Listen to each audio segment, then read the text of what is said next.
Falei hoje de manhã com deputados estaduais do Rio de Janeiro sobre a situação de Witzel. É muito simples.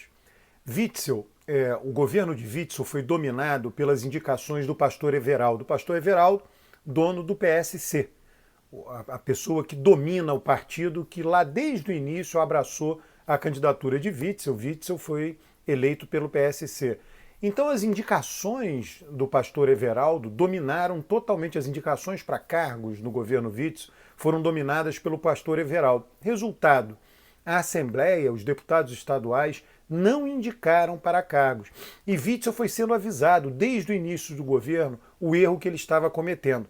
Mais grave do que isso, há muita falação, muita denúncia de rádio peão nos corredores, mas denúncias que estão sendo investigadas e os indícios, há indícios, e isso certamente vai resultar em inquérito, investigação, e olha, não duvido, em processo e condenação de corrupção dentro do governo Witzel. Um deputado estadual me falou o seguinte: não adianta Witzel ser moralista se ele não é moralista dentro do seu governo. Aí o deputado completou e disse o seguinte: olha, ele está sendo um falso moralista. Ele está fazendo para fora o discurso da anticorrupção, mas dentro do governo dele não é isso que eu vejo. Isso foi a fala de um deputado estadual.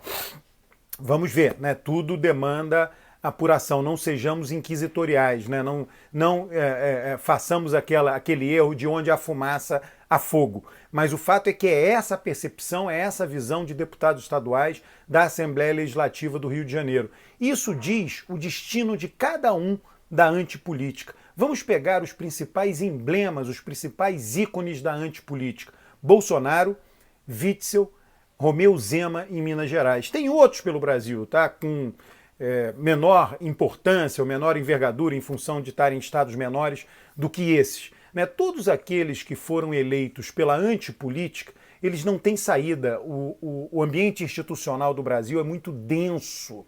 A sociedade brasileira é muito densa, tem redes sociais muito ativas, tem uma sociedade com muitas associações, muito demandante, tem instituições jurídicas do judiciário muito fortes, autônomas, tem o federalismo. Então, Bolsonaro foi eleito com o discurso da antipolítica. Estamos vendo o que está acontecendo com ele. Está completamente enredado na rede institucional. Se ele vacilar, cortam o pescoço dele, né? Fazem o impeachment, afastam ele. Tá? Ele está completamente cercado, o Bolsonaro.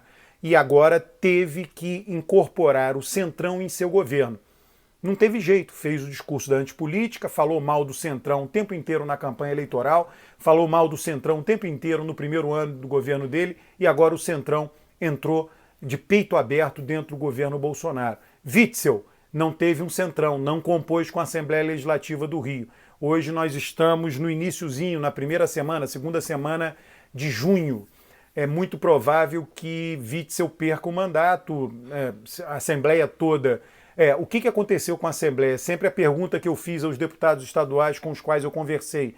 Mas não tem jeito do Witzel voltar atrás e abrigar as indicações dos deputados em seu governo. Eles falaram, não, agora acabou. Ninguém mais confia, ninguém tem paciência mais. Tira ele e depois a gente conversa com quem vai ocupar o cargo. Pronto. Está decidido praticamente no Rio de Janeiro. Será muito surpreendente se Witzel não for afastado. E aí ele vai responder na justiça. Parece que a relação dele com o Poder Judiciário, em que pese o fato de ter sido juiz, hoje está muito deteriorada.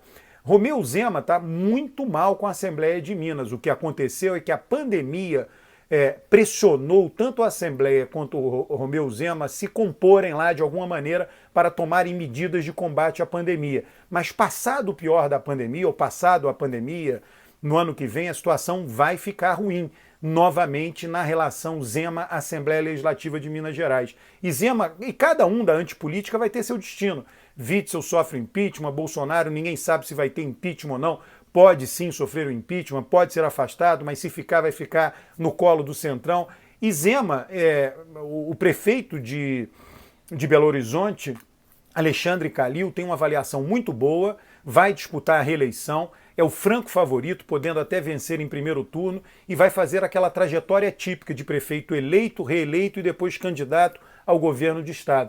E não vai ser fácil para Romeu Zema enfrentar o prefeito Alexandre Calil, quer dizer, disputando a eleição em 22, será já um ex-prefeito com 6 anos de mandato praticamente.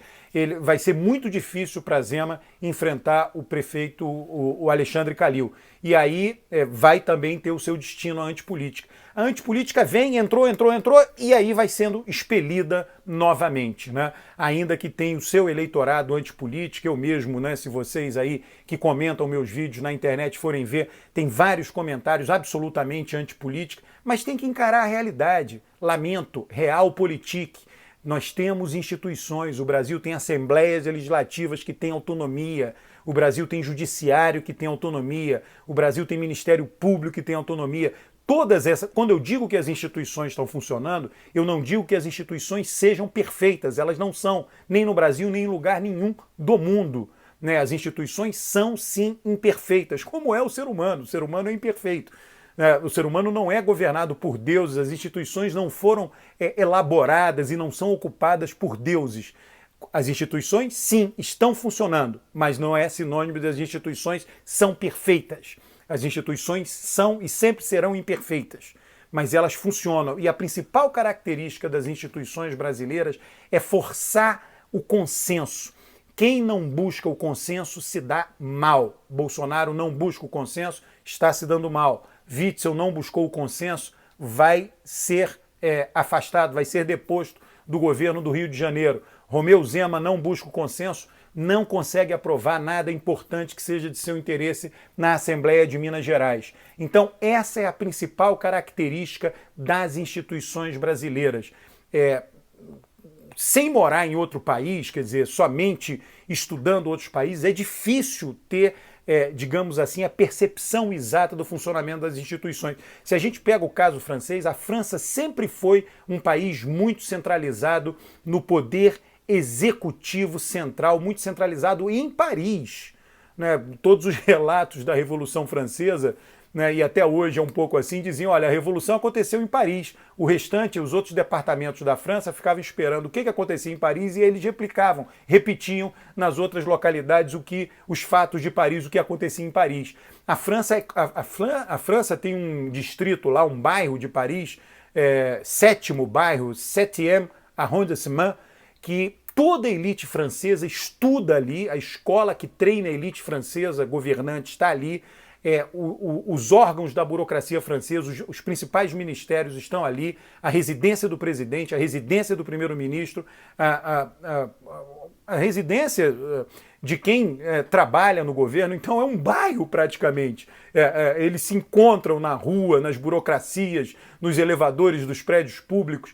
Então a França é hipercentralizada, o Brasil não, é inteiramente descentralizado. Inteiramente, ainda que o poder, Brasília tenha prerrogativas que ninguém tem, o Brasil poderia ser mais descentralizado. E eu acho até que vai caminhar para isso. Mas o fato é que nossas instituições são instituições típicas de controle de poder. E quanto mais o poder é controlado, mais você tem que buscar consenso. Esse pessoal da nova política resolveu bater de frente, não com a velha política, mas com as instituições brasileiras. Não vence. As instituições são mais fortes do que uma época específicas, são mais fortes do que indivíduos específicos, são mais fortes do que campanhas midiáticas específicas. As instituições estão lá, elas foram feitas, né? As instituições brasileiras não foram feitas da noite para o dia, elas têm 500 anos. O Brasil foi formado de uma maneira descentralizada. Você tem uma trajetória de desenvolvimento da região Nordeste, outra trajetória inteiramente de desenvolvimento social e econômico de Rio de Janeiro e Minas, outra inteiramente diferente de São Paulo, uma inteiramente diferente do Rio Grande do Sul, e ali foram sendo montadas instituições que funcionam de maneira diferente, mas com essa característica comum de controle de poder dividido. E o poder dividido exige um mínimo de consenso. Eu sempre resumo as instituições brasileiras com a seguinte frase, é uma frase exagerada, é uma hipérbole, mas diz assim, todo mundo tem poder de veto. Não é que literalmente todo mundo tenha poder de veto, mas todo mundo pode colocar um vetinho aqui e acolá, aqui e acolá, aqui e acolá. Por isso você tem que buscar um consenso mais amplo. Caso contrário, você não consegue direcionar o governo no seu interesse, na direção que você gostaria, no caso o Poder Executivo, e muitas vezes pode cair. A gente já viu isso acontecer com Collor, com Dilma, Não sabemos ainda se acontecerá com Bolsonaro, mas com governadores de estado, como será o caso de Witzel. Perdão. Então, cada um da antipolítica terá um destino específico. E esse destino será ou você se adequa às instituições brasileiras ou você será degolado politicamente. Witzel é um exemplo. Inscreva-se no canal, curta o vídeo, comente os vídeos.